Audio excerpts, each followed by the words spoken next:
વાંકાનેરની હરિઓમ હોસ્પિટલના ડોક્ટર પર બેદરકારીના ગંભીર આરોપ લાગ્યા છે, જેમાં ડોક્ટરની બેદરકારીથી બાળકનું મોત થયું હોવાનો બાળકના પરિવારે આક્ષેપ કર્યો છે।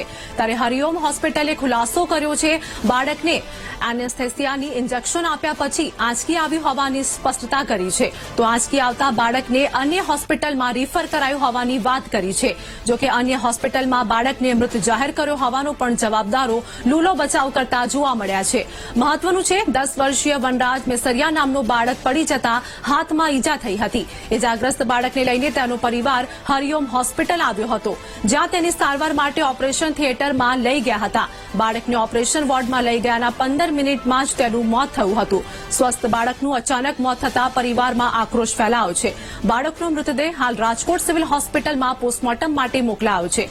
જોકે પરિવારે તપાસની માંગ કરી છે, તો હોસ્પિટલે પેનલ પોસ્ટમોર્ટમની માંગ કરી છે। सहमति સાથે ઓપરેશન સહમતિ કરવા માટે કરેલ અને ઓપરેશનની તૈયારી કરેલ। જે દરમિયાન અમારે ઓપરેશન માટે હાથ ખોટો કરવાની જરૂર પડે એનેસ્થેટિક ડૉક્ટર સુનિલ શાહને બોલાવેલ કે જેમણે એનેસ્થેશિયા આપેલ। એનેસ્થેશિયા આપ્યા બાદ એને અચાનક કોઈ પણ કારણસર આંચકી ઉતરી જતા નજીકના ડૉક્ટર ઝાલા સાહેબને ત્યાં અમે લોકોએ રિફર કરેલ અને અમે લોકો સાથે ગયેલ, જે ઝાલા સાહેબે વિરોધ જાહેર કરેલ।